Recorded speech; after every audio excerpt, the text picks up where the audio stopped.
everybody, welcome back to another episode of Tech Tuesday. Today I want to show you a really simple community tool that you can use to enable and tune BranchCache.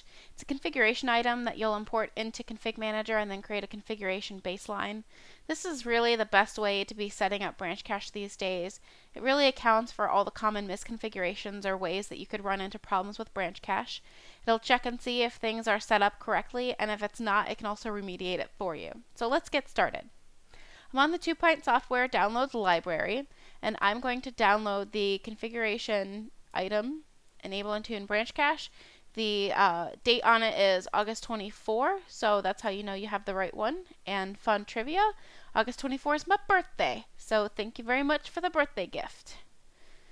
So then, once we have it downloaded, we just simply put it somewhere in our downloads library on our Hyper-V host or right on our site server.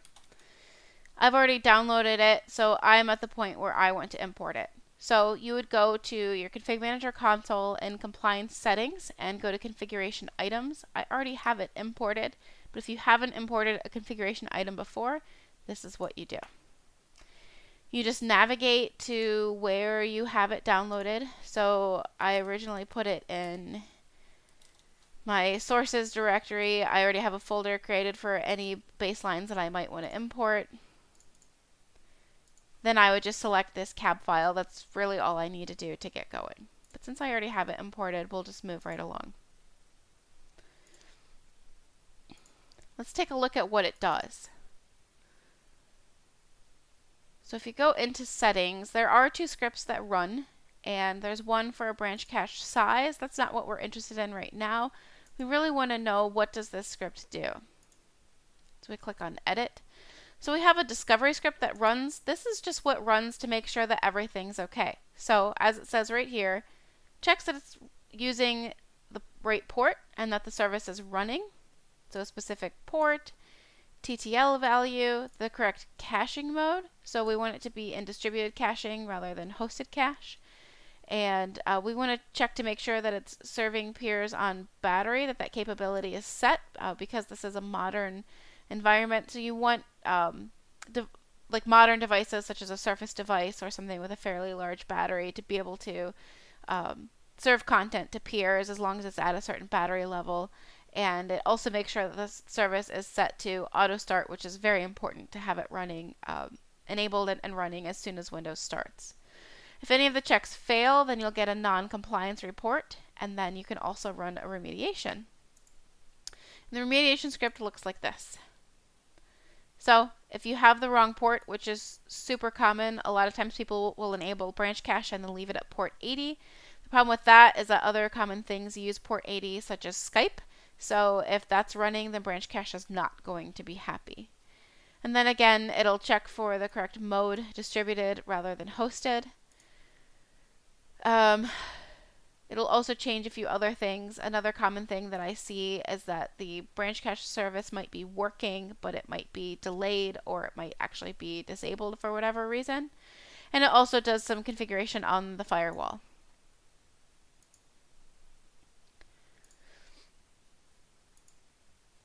Then, once you have your configuration item imported, then you would go to Configuration Baselines, and you would just create a configuration baseline.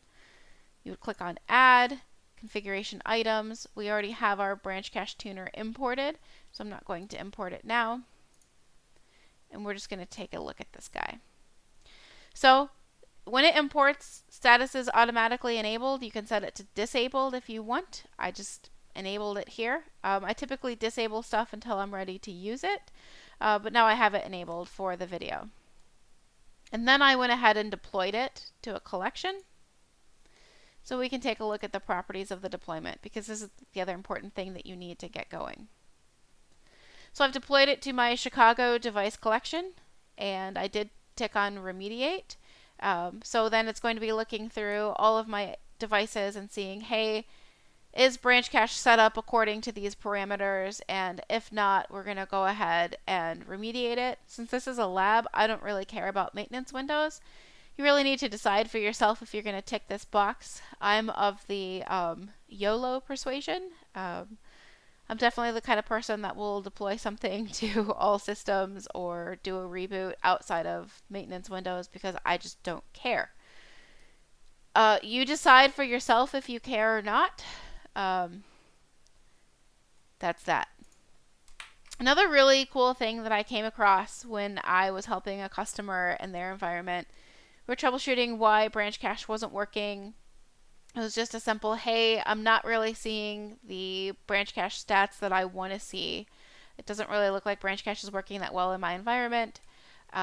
So you could run this configuration baseline to see if everything's working. You can also use CMPivot, so that's the cool thing that I wanted to show.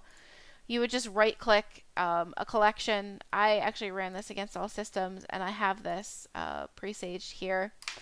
So I'm going to show you, I already ran it to find out where BranchCache is stopped. So this is the syntax, and you can actually change this for any other service. The BranchCache service is actually called PureDist, SVC. And I checked to see where it was stopped, and then I ran it. This is in almost real time, and I say almost real time because it does take a few seconds to run and then show in the console. But if you just wanted to see the state of the BranchCache service and you didn't care whether things were stopped, then you would just remove this part and then you could run it again.